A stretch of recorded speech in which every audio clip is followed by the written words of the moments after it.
Hi everyone, welcome to a brand new season and a brand new episode of Reading to You.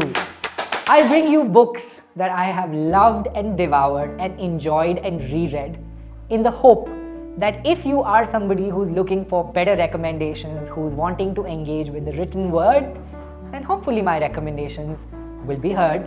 And so many of you in the past seasons have bought books, sent me pictures and emails about how much you too loved them. In this very hope, in this new season, I'm bringing to you a book I have enjoyed reading during the pandemic so much. And the book is The Anthropocene, reviewed by John Green.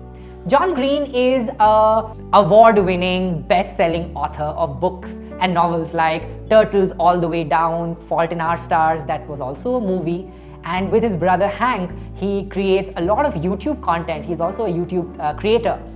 His books have been translated in more than 55 languages, but none have resonated with me the way The Anthropocene reviewed has.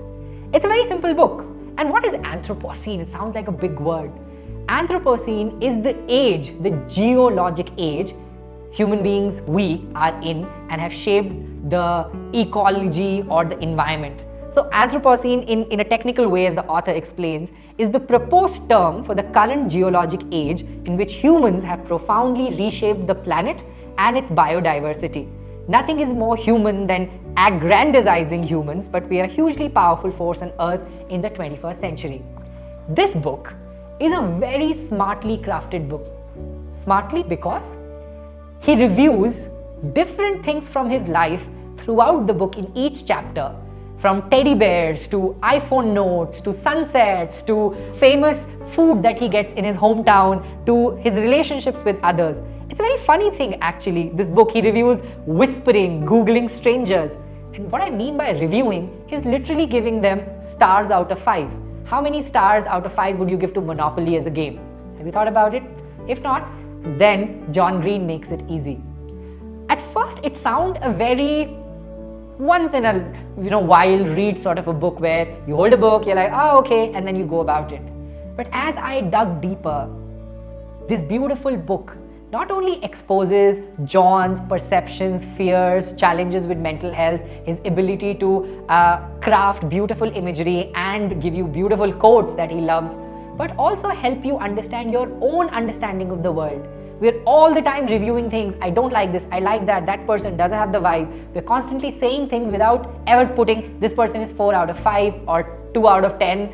But when we say, I don't trust that person, what we're really saying is, I have a 0 out of 10 for this person. And taking that simple concept, John, during the pandemic, started writing this book and weaved it into these magnificent essays about everyday life, everyday things that have a profound impact on who we are. One such chapter in the book that I have picked out for you, that I'm going to read to you today, is about sunsets. But he talks about why sunsets are important and how his memories, his associations with sunsets are linked. Here's how it goes, and then I'll tell you how he's rated sunsets in his book. John Green writes, "My dog Willie died a few years ago, but one of my greatest memories of him is watching him play in the front yard of our house at dusk. He was a puppy then, and in early evenings he would contract a case of the zoomies.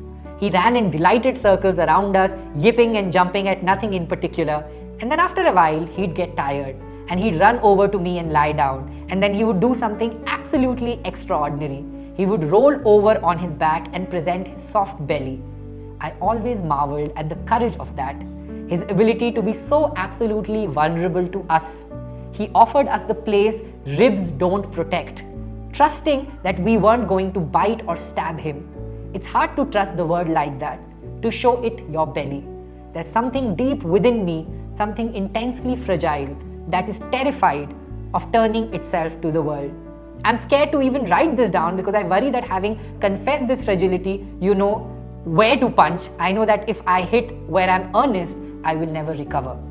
It can sometimes feel like loving the beauty that surrounds us is somehow disrespectful to the many horrors that also surround us. But mostly, I think I'm just scared that if I show the world my belly, like my dog, it will devour me. And so I wear the armor of cynicism. I hide behind the great walls of irony and only glimpse beauty with my back turned on to it. through the cloudy glass, but I want to be earnest even if it is embarrassing. The photographer Alex Soth has said, "To me, the most beautiful thing is vulnerability." I would go a step further and argue that you cannot see the beauty which is enough unless you make yourself vulnerable with it. And so, I try to turn towards the scattered light, belly out. I tell myself, this doesn't look like a picture. It doesn't look like a god. It is a sunset and it is beautiful. And this whole thing you have been doing where nothing gets 5 stars because nothing is perfect, because up until this book, he's never really given anything 5 stars. So he says, it is a sunset and it is beautiful. And this whole thing you have been doing where nothing gets a 5 star because nothing is perfect, question mark, that's bullshit. So much is perfect. Starting with this, I give sunset 5 stars.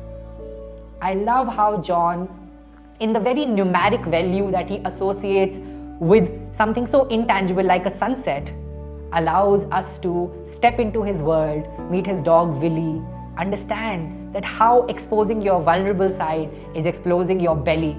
I've had so many moments in this book where I had to take a pause, a deep breath, and say, wow, how beautiful is the world? How beautiful is this human being who wrote about this world? And what can I review? And for a while I was reviewing everything in my life.